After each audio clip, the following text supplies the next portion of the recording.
The grand chamber of the Galactic Council floated in the darkness of space, orbiting a neutron star. Inside, the walls glowed with soft blue and purple lights. 847 different species sat in their special seats, each designed for their unique bodies. Some breathed oxygen, others methane. Some had 4 eyes, others had none at all.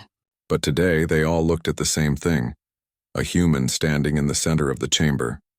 Captain Dae-hyun Kim stood calmly in his dark blue uniform.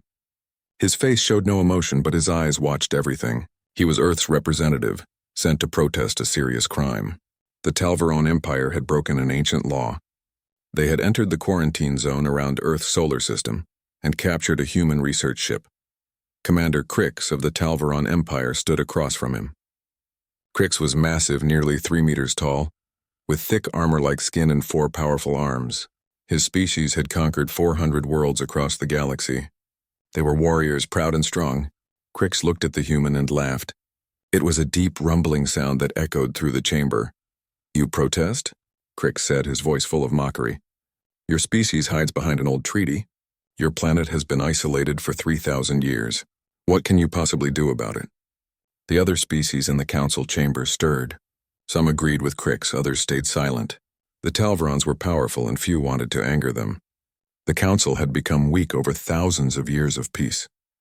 They talked and debated, but rarely took action. Dae-hyun did not react to the laughter. He simply stood there, waiting. Next to him, Ambassador Hyojin Park remained equally calm. She was smaller than Dae-hyun, with sharp, intelligent eyes that missed nothing. She was a specialist in understanding alien minds, and right now, she was studying Commander Crix carefully. In the back of the chamber, an ancient being stirred. Velthara was the keeper of records, a crystalline creature who had served the council for 12,000 years.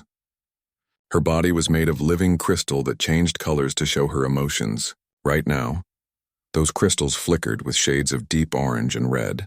Those who understood her language knew this meant concern, even fear. "I must speak," Velthara said. Her voice sounded like wind chimes in a storm. "The council should remember why the quarantine exists." The chamber lights dimmed. A hologram appeared in the center, showing images from 3,000 years ago. It showed human ships smaller and more primitive than modern vessels. It showed a battle fierce and brutal. A small human colony was under attack by an invasion fleet. The invaders expected an easy victory. They were wrong. The humans fought with terrible creativity. When their weapons failed, they turned their ships into bombs. When their soldiers died, civilians picked up weapons and continued fighting. They used tricks, traps, and tactics that the invaders had never seen before. The battle became known as the Vendetta Wars. The humans won, but the cost was terrible. Entire colonies were destroyed. Millions died on both sides. The council's founders at that time made a decision. Humanity was too violent, too dangerous to join the galactic community. But they were also too strong to destroy. So the council created the quarantine. They hoped that after thousands of years of isolation, humans would become more peaceful. They would learn to control their violent nature. Commander Crix waved his hand dismissively at the hologram. "Ancient history," he said. "That was 3,000 years ago. Look at them now. They stay in their little corner of space, afraid to come out. They have become weak." Several species in the chamber murmured in agreement. The Talvarons had built a mighty empire. Who were these isolated humans to challenge them? Velthara's crystals turned dark red, almost black. "You do not understand," she said quietly. "The quarantine was not to protect them from us. It was to protect us from them." But Commander Crix was not listening. "The Talvaron Empire recognizes no quarantine," he announced loudly. "We will expand into human space. If they resist, we will crush them as we have crushed 400 other worlds. The council can issue all the protests it wants. We will not be stopped by bureaucrats and ancient stories." The council erupted in chaos. Some species protested the Talvaron's defiance. Others remained silent, afraid to pick sides. The High Counselor called for order, but his voice was weak. After hours of debate, the council reached its decision. They would issue a formal censure against the Talvarons. A written complaint. Nothing more. Dae-hyun and Hyojin listened to it all without speaking. When the decision was announced, they looked at each other briefly. Some species in the chamber noticed that look. It made them uncomfortable, though they could not say why. Ambassador Hyojin finally stood to speak. The chamber fell silent. Her voice was soft, but it carried to every corner of the room. "The Galactic Council has made its position clear," she said. "You will not enforce the quarantine. You will not protect human space." "We understand." She paused, letting her words sink in. "For 3,000 years we stayed in isolation. We hoped for peace. We wanted to be left alone, but you have made your choice. The Talvaron Empire has violated our space. The Council will do nothing to stop them." Commander Crix laughed again. "What will you do, little human? Send angry messages?" Hyojin turned to face him directly. Her expression remained calm, but something in her eyes made even Crix stop laughing. "In exactly 30 days, she said, you will receive one final transmission from Earth. I suggest you watch it very carefully, because after that there will be no more warnings." The two humans turned and walked toward the exit. Their footsteps echoed in the silent chamber. No one tried to stop them. As they reached the door, Daehyun spoke for the first time since entering the chamber. His voice was quiet, almost conversational. 30 days, he repeated. That should be enough time. Enough time for what? A nearby counselor asked nervously. Daehyun looked back over his shoulder. For the first time he smiled. It was not a friendly smile. "To remember why you should have listened to the warnings." The doors closed behind the humans. The council chamber remained silent for a long moment. Then everyone started talking at once. Some species were angry at the humans' arrogance. Others felt uneasy. A few were genuinely afraid. Velthara remained in her seat, her crystals now pulsing with colors that few species could interpret. Deep, ancient colors that represented emotions most beings had never felt. In her 12,000 years of service, she had seen many species rise and fall. She had watched empires bloom and crumble. She had kept the records of 1,000 wars. And she had read the classified files about humanity. The files that explained the real reason for the quarantine. The files that most council members had never bothered to read. Those files contained a single warning, written by the council's founders 3,000 years ago. The warning was simple. Humanity's greatest weapon is not their technology. It is not their strength or their courage. Their greatest weapon is that they never ever forget. They learn from every defeat. They remember every slight. They prepare for every possibility. If you ever make them your enemy, know this. They will have already planned for that day. And they will be ready. Velthara looked at Commander Crix, who was celebrating with his fellow Talvarons. They were laughing, boasting about how they would conquer human space. They had no idea what they had just done. The ancient keeper slowly changed color to deep black with streaks of dark blue. In her language, this meant mourning. She was already mourning for the Talvaron warriors who would die in the coming days. They were brave soldiers following orders. They deserved better than what was about to happen to them. But most of all, Velthara felt sadness for the galaxy itself. The long peace was ending. The quarantine had kept humanity isolated, but it had also kept them contained. Now that barrier was broken. The galaxy was about to learn a hard lesson that Earth had learned millennia ago. Some lessons can only be learned through blood and fire. And the Talvaron Empire was about to attend class. 3 weeks had passed since the meeting at the Galactic Council. The Talvaron fleet stationed near Earth's quarantine boundary was having problems. Small problems at first. A navigation system would malfunction. A weapons targeting computer would show incorrect data. Then the problems got worse. Sub-Commander Vorath stood on the bridge of his warship staring at the diagnostic screens. He was a veteran of 30 campaigns, a skilled officer who had fought in battles across the galaxy. But he had never seen anything like this. The ship's computer systems were infected with something that should not exist.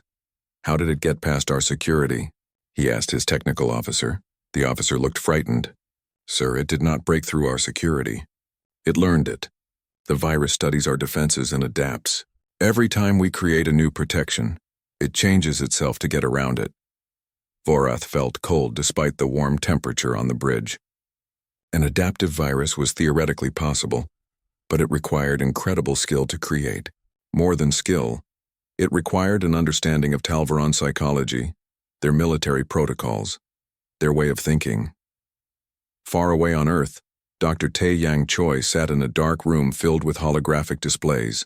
He was a thin man with tired eyes that rarely blinked. For 20 years he had studied alien computer systems. He knew how Talvarons thought, how they designed their security, how they would respond to threats. His virus was not just a program. It was a weapon designed to attack their minds as much as their machines. The virus did not just disable systems. It created paranoia. It made the Talvarons doubt their own technology. Every malfunction made them more cautious, more afraid. Fear was the real weapon. Meanwhile, on occupied worlds far from Earth, something else was happening. The resistance movements that had been fighting the Talvaron occupation for years were suddenly becoming much more effective. Their attacks were coordinated. Their tactics were sophisticated. They were winning battles they should have lost. On the planet Keshar, a resistance leader named Lyra watched as Talvaron soldiers retreated from a supply depot. 2 months ago, such an attack would have been impossible. Now it seemed almost easy. The difference was the humans who had arrived 3 weeks ago. They called themselves advisors, but Lyra knew they were soldiers. Special soldiers who fought in the shadows. Major Jiwan Lee moved through the forest like a ghost. She was small and quiet, dressed in adaptive camouflage that changed colors to match her surroundings. She had been teaching the Kashari resistance for 3 weeks now, teaching them tactics that humans had refined over thousands of years of warfare. Do not fight where they are strong, she had told them. Fight where they are weak. Make them chase you into places where their strength becomes a disadvantage. Make them afraid of the shadows. The Talvarons were warriors who valued honor and direct combat. The humans taught the resistance to abandon honor.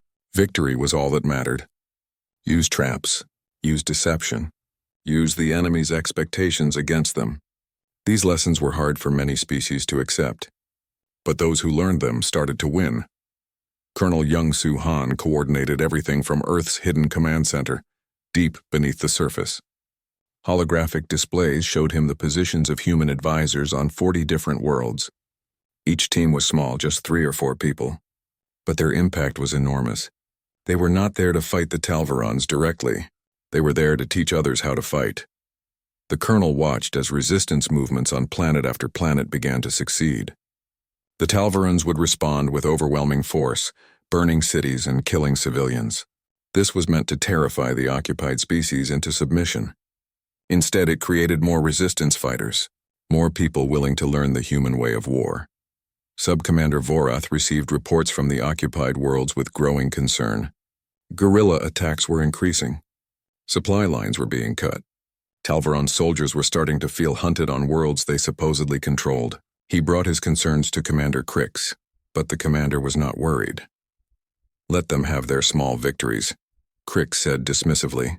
In 7 days, our main battle fleet will arrive at Earth, 500 warships. We will crush their homeworld and end this annoyance. Then we will deal with the resistance movements.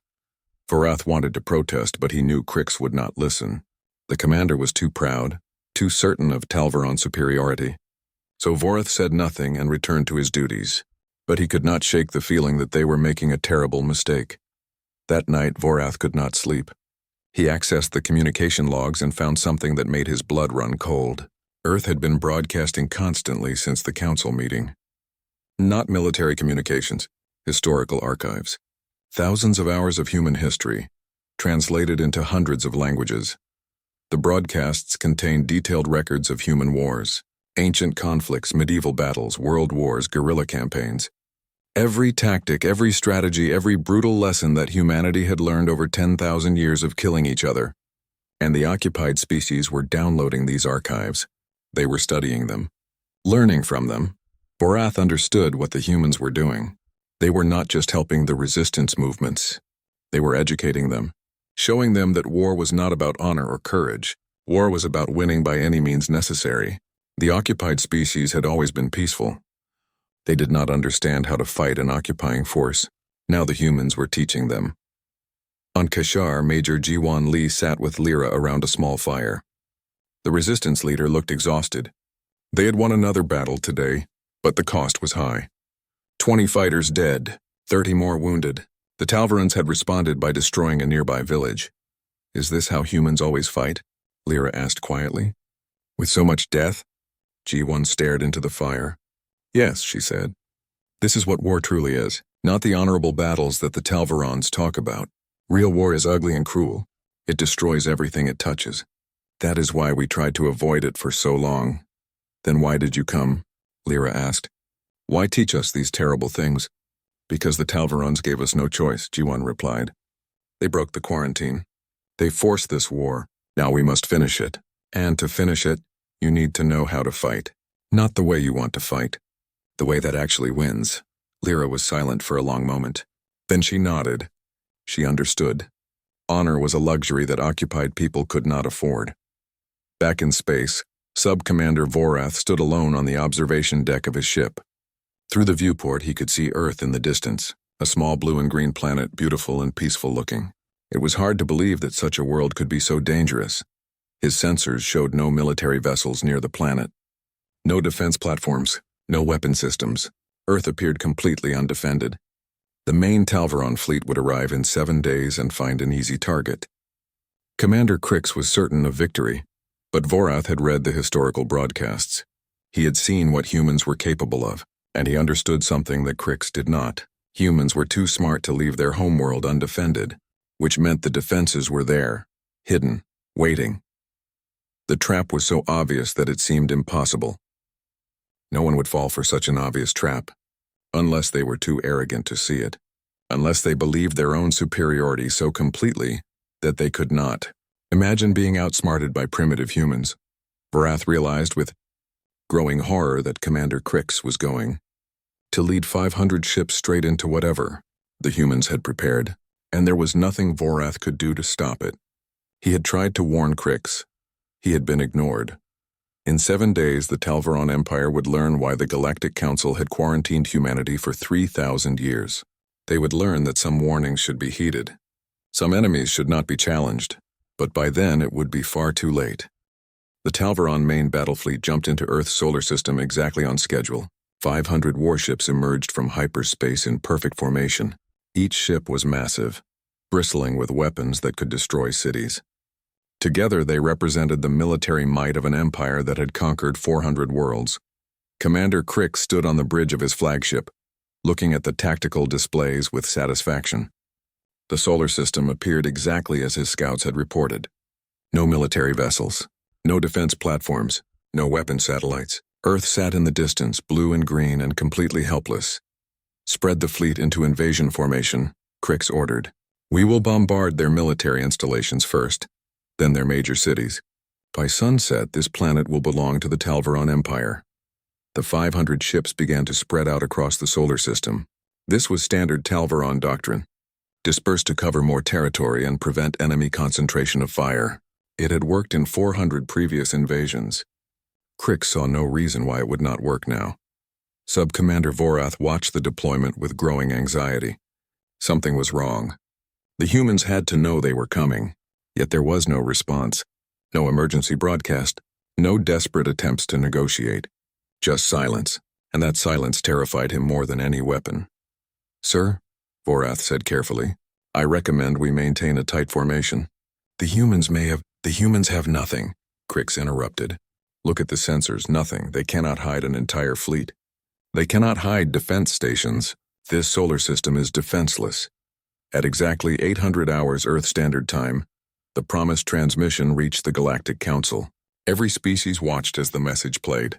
It was short, simple, devastating. The screen showed a star map of Earth's solar system. Red dots marked the position of every Talvaron ship. Blue lines showed firing solutions for each target. Green markers indicated impact times. The calculations were perfect. The math was flawless. The message ended with 4 words that would echo through galactic history. They had 30 days. Then the asteroids began to move. For 30 days. While the Galactic Council had debated and the Talvarons had prepared their invasion, humanity had been busy. They had attached low-emission engines to hundreds of asteroids. Each rock had been carefully positioned. Each trajectory had been precisely calculated. The asteroids had been drifting slowly, invisible against the background of space for weeks. Now the engines fired. Not all at once, but in a carefully orchestrated sequence, the asteroids accelerated toward the Talvaron fleet like massive kinetic weapons. Each rock moved at thousands of kilometers per hour. Each one carried the destructive force of multiple nuclear weapons. Alarms screamed across the Talvaron fleet. Ships scrambled to evade the incoming projectiles. Some succeeded. Many did not. The first wave of asteroids struck 12 ships, tearing through their armor like paper. The explosions lit up the darkness of space like new stars being born. But the asteroids were just the opening move. As the Talvaran fleet scrambled to evade the kinetic bombardment, Earth's actual defense activated. Sections of asteroids split open. What the Talvarans had thought were natural space rocks were actually hollowed-out weapons platforms. Human warships emerged from inside the asteroids. They were smaller than Talvaran vessels, but they were fast and deadly. Missile platforms opened fire. Railguns that had been hidden for weeks now revealed themselves. The entire solar system had been turned into one massive trap. Admiral Subin Yoon stood in Earth's command center, watching the battle unfold on multiple displays. She had spent 20 years preparing for this moment. She had studied every battle the Talvarans had ever fought. She knew their tactics better than they knew them themselves. "All units execute Plan Delta 7, she said calmly. Her voice was broadcast across the human fleet. Target their command ships first. Break their coordination. The human ships moved with precision. They did not fight like the Talvarans expected. They did not engage in honorable ship-to-ship combat. They used hit-and-run tactics. They attacked from unexpected angles. They coordinated their fire to overwhelm shields at specific points. Every move had been practiced hundreds of times in simulation. Admiral Yoon opened a communication channel to the Talvaran fleet. She spoke in perfect Talvaran military dialect, which shocked them almost as much as the ambush. "Your empire has fought 400 worlds," she said. "We studied all of them. We know every tactic you have ever used, every formation you favor, every response to every situation. We have been preparing for this fight since before your empire existed." Commander Crix's flagship took a direct hit from a railgun that had been hidden inside Luna, Earth's moon. The weapon fired a projectile at a significant fraction of light speed. The flagship exploded instantly.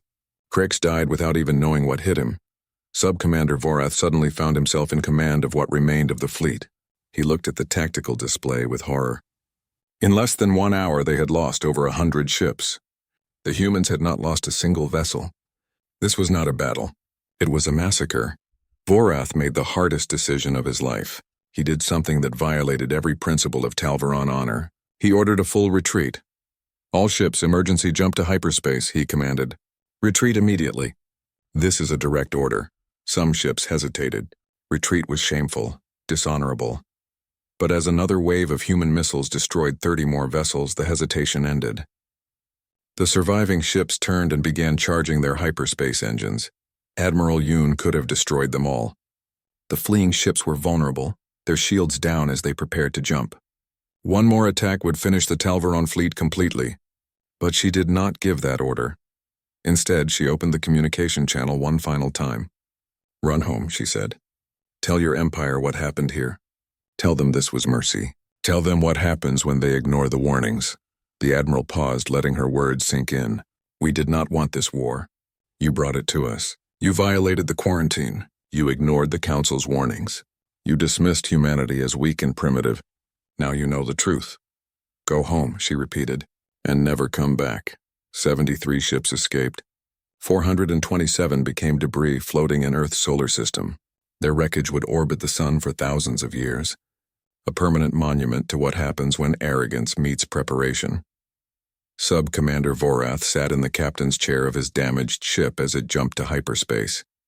He had survived, but he felt no relief, only shame and a terrible understanding.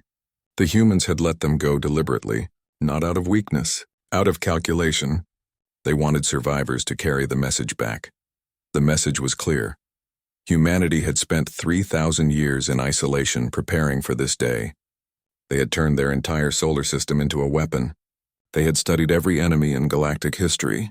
They had refined their tactics through millennia of their own brutal wars. And they had waited patiently for someone to give them a reason to use all that preparation. The Talvaran Empire had given them that reason. And they had paid the price. Vorath wondered if anyone in the galaxy would learn from this lesson. Or would others make the same mistake? Would they also dismiss the warnings? Would they also believe that humanity could be easily defeated? Looking at the casualty reports scrolling across his screen, Vorath hoped not. For everyone's sake, he hoped the galaxy would finally understand what the Council's founders had known 3,000 years ago. Some species should be left alone. not because they are weak, but because they are too dangerous to provoke. 2 weeks after the Battle of Earth, the Galactic Council chambers were in chaos. Species that had been allies for centuries now shouted at each other. Some demanded war against humanity for destroying the Talvaron fleet. Others argued that the Talvarons had provoked the attack. The chamber split along old alliance lines. Everyone feared what might happen next. High Counselor Nevron tried to maintain order, but his voice could barely be heard over the arguments. His species was known for perfect memory and logical thinking, but even he was struggling to make sense of the situation. The galaxy stood on the edge of full-scale war. One wrong decision could destroy the peace that had lasted for millennia. Ambassador Hyojin Park stood quietly in the center of the chamber. She had returned to the council, but this time she was different.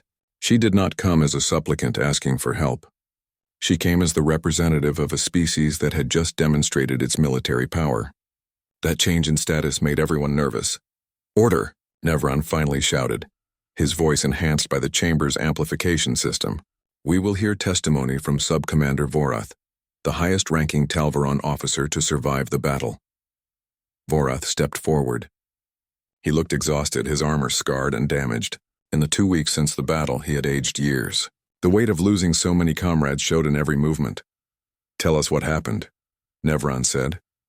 Vorath spoke in a quiet voice, but everyone in the chamber listened carefully. He described the ambush, the asteroids that had been converted into weapons, the ships hidden inside hollowed-out rocks, the perfect coordination of human forces, the absolute certainty that every move the Talvaron fleet made had been predicted and countered. "It was not a battle," Vorath said. "It was an execution. They knew exactly where we would be. They knew how we would respond to every situation. They had prepared counters to tactics we had not even used yet." He paused, gathering his courage for what he had to say next. "And that was not the worst part. The worst part was their broadcast to the occupied worlds. They sent detailed military training to every resistance movement. Every tactic, every strategy, every brutal lesson they learned from thousands of years of human warfare." The chamber erupted again. A Talvaron ambassador stood pointing at Ambassador Park. "Why?" he demanded. "Why this obsession with war? What kind of species spends 3,000 years preparing to fight everyone?" Ambassador Park remained calm. She waited for the noise to die down before she spoke. When she finally did, her voice was quiet, but everyone could hear it. "We do not prepare to fight everyone, Ambassador. We prepare to survive everyone." She activated a holographic display. It showed Earth's history. Wars stretching back thousands of years. Conflicts that killed millions. Technologies developed for killing that were later used for peace. The nuclear age. The climate wars. The resource conflicts. Century after century of humanity fighting itself. "Your species has conquered 400 worlds," Park said to the Talvaron ambassador. "Do you know how many wars humans fought before we even reached our own moon? Thousands, tens of thousands. We have been fighting since we learned to stand upright." She let the hologram continue showing images of human history. "Every human child studies warfare the way your children study mathematics. Not because we love war, but because we refuse to ever be victims again. We fought ourselves to the brink of extinction multiple times. Every war taught us lessons we never forgot. Every defeat made us stronger." The Talvaron ambassador looked confused. "Then why accept the quarantine? Why isolate yourselves?" "Because we were not ready," Park replied. The Council's founders were right. 3,000 years ago, we were too violent, too angry, too dangerous. We needed time to learn control, time to understand that survival is not the same as victory. She turned to address the entire Council. "You saw our violence as a weakness. You saw a species too dangerous to trust. You were wrong. The quarantine was not to protect us from you. It was to protect you from us." Velthara, the ancient keeper, spoke for the first time since the battle. Her crystalline body pulsed with colors of deep sorrow. "The Council's founders understood something you all forgot. A species that survives by constantly fighting itself becomes very, very good at fighting." The chamber fell completely silent. Everyone understood what the keeper was saying. Humanity had not been isolated to contain their violence. They had been isolated because they were too good at violence. 3,000 years of preparation had only made them more dangerous. "The question," Velthara continued, "is not whether humanity is dangerous. We have known this for 3 millennia. The question is, what do we do now that they are free? Ambassador Park stepped forward again. That depends entirely on you, she said. We did not want this war. We wanted isolation. You ended that when you broke the quarantine. Now you have a choice. She met the eyes of each counselor as she spoke. Treat us as equals or treat us as enemies. But know this, we will never be victims again. If you want peace, we offer it gladly. We will share our knowledge. We will help protect the galaxy. We will be good neighbors. Park paused, letting the weight of her next words build. But if you want war? She let the sentence hang in the air for a moment. We have had 3,000 years to prepare, and you have seen only a small demonstration of what that means. A counselor from a peaceful species stood up nervously. What guarantees can you offer that humanity will not become conquerors like the Talvarons? Park smiled sadly. None. We cannot guarantee what we will become. All we can offer is our history and our word. Look at what we did. We could have destroyed the entire Talvaron fleet. We let 73 ships escape. Why? She answered her own question. Because we understand that broken enemies become martyrs. Humbled enemies can become allies. We learned this lesson through millennia of our own mistakes. We share these lessons with occupied species not to spread violence, but to give them the tools to free themselves. What happens when they win? Another counselor asked. What if these resistance movements become conquerors themselves? Then we will deal with them too, Park said firmly. We teach them how to fight for freedom. We also teach them how to choose peace after victory. We teach them that the hardest battle is the one that comes after winning, the battle against becoming what you fought against. High Counselor Nevran studied Ambassador Park carefully. You ask us to trust a species that just demonstrated devastating military capability. You ask us to accept you as equals when you have been isolated for 3,000 years. This is not an easy thing to grant. I do not ask for trust, Park replied. I ask for mutual respect. The Talvarons did not respect us. They paid the price. You can learn from their mistake or you can repeat it. The choice is yours. The silence in the chamber was heavy. Every species present understood that they stood at a turning point in galactic history. Accept humanity as equals and risk them becoming a threat. Reject them and guarantee they would become enemies. There was no safe choice. Belthera spoke one final time. The humans did not ask to be freed from quarantine. We failed to enforce it. They defended themselves when attacked. Perhaps the real question is not whether we can trust them. Perhaps we should ask whether we have proven ourselves trustworthy to them. That statement shifted something in the chamber. The Keeper was right. The Council had failed. They had allowed the quarantine to be broken. They had done nothing to stop the Talvaron invasion. Humanity had every reason to be angry, every justification to seek revenge. Yet they offered peace. With conditions, yes, with strength behind their words, certainly. But they offered peace nonetheless. The question was no longer about humanity. It was about what kind of galaxy the Council wanted to create. One based on fear and isolation, or one based on respect and cooperation. The debate would continue for weeks. But in that moment, everyone in the chamber understood that the old galaxy was gone. A new era had begun, and humanity would play a major role in shaping it, whether the Council liked it or not. 1 month after Ambassador Park's testimony at the Galactic Council, the galaxy was still divided. 3 factions had emerged. Some species wanted war with humanity. Others wanted to restore the quarantine and pretend nothing had changed. A third group, growing larger each day, believed integration was the only path forward. On the occupied world of Keshar, the resistance had finally driven out the Talvaron garrison. They had used the tactics taught by humans, fought with the strategies downloaded from Earth's historical broadcasts.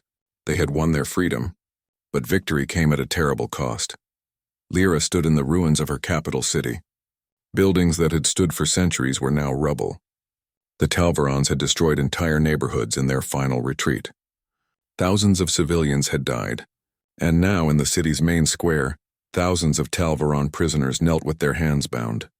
The crowd surrounding the prisoners screamed for revenge. They wanted blood. They wanted the Talvarons to suffer as Kesher had suffered. Lyra understood their anger. She felt it herself. But she also felt something else, uncertainty. Captain Dae-hyun Kim stood beside her. He had remained on Kesher after the battle to help with the transition. Now he watched quietly as Lyra struggled with the most important decision of her life. What would humans do? Lyra asked quietly. Daehyun was silent for a moment. That is the wrong question, he finally said. Human history is full of both mercy and atrocity. We have chosen revenge many times, and every time we did it created new wars, new enemies, new cycles of violence. So what is the right question? Lyra asked. What kind of people do you want to become? Daehyun replied. We taught you how to fight. We never taught you how to win. Winning means more than defeating your enemy. It means not becoming them. Lyra looked at him with eyes full of pain. Your species fought itself for thousands of years. How many times did you choose mercy over vengeance? Not enough, Daehyun admitted honestly. That is why we are here. That is why we are trying to teach you something we learned too late. The hardest battle is the one after victory, the choice to break the cycle of revenge. At the Galactic Council, Director Minji Kang presented Earth's formal proposal. It was called the Accords of Terra. The document was comprehensive, covering everything from protections for occupied species to restrictions on warfare. But the most controversial part was human oversight of enforcement. The chamber exploded in outrage. Species that had been part of the Council for thousands of years now saw humans asking for authority. After 3,000 years of isolation, humanity wanted a seat at the table. To many, it seemed like conquest by another name. Director Kang had expected this reaction. She waited patiently for the shouting to die down. Then she revealed her strategy. While you have been debating, we have been talking with other species. 47 worlds that were occupied have signed agreements with Earth. They support the Accords.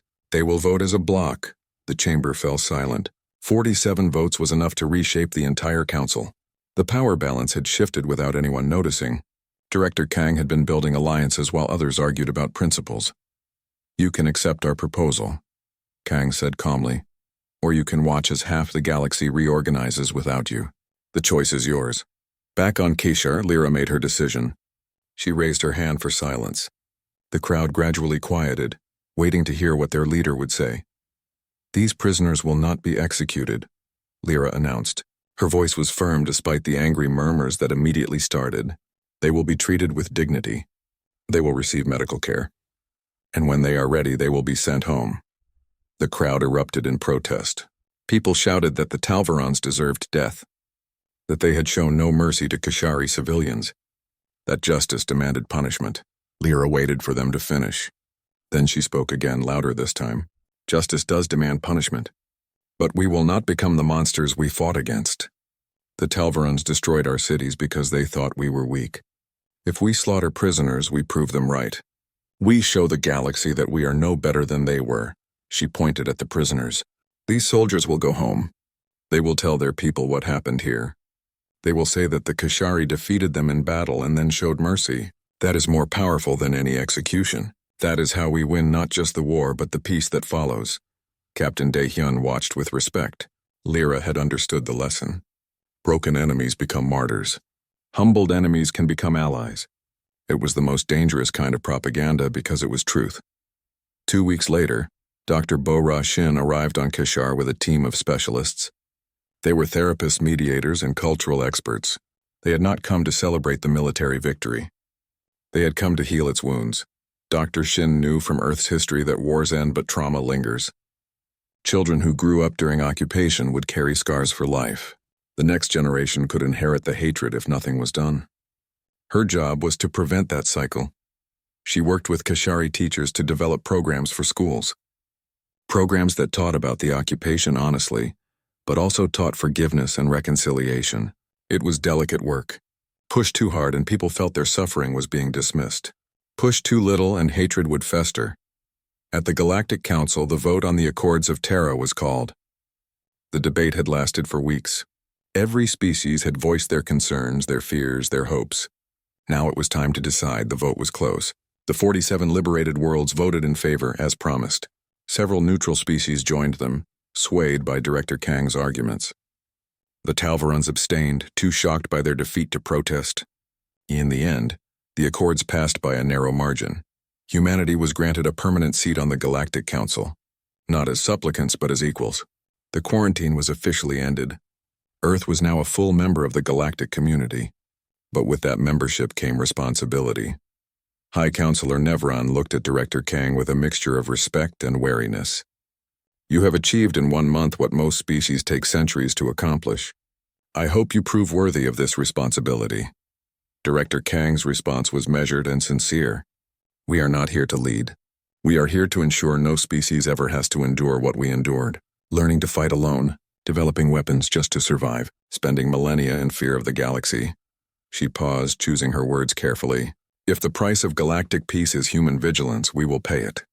Not because we seek power, but because we refuse to see others suffer as we did. We know the cost of war better than anyone. That is precisely why we will work so hard to prevent it."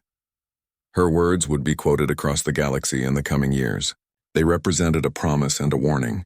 Humanity would be guardians of peace, but they would be armed guardians. They would prevent wars, but they were fully prepared to fight if prevention failed. On Keshar, the first Talvaron prisoners were released and sent home.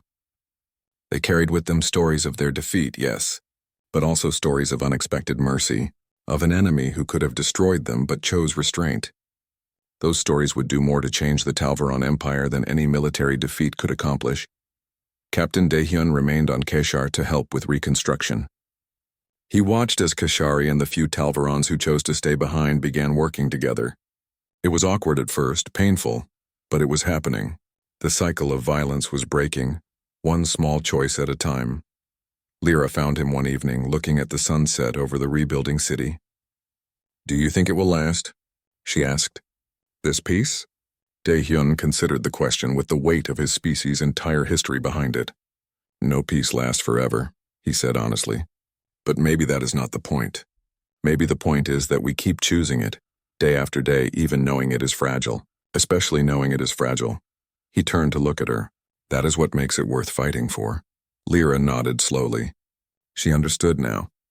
Peace was not the absence of the ability to make war. Peace was the choice not to, made every day by people who knew exactly how to fight but decided not to. That was the hardest kind of peace, but it was also the only kind worth having.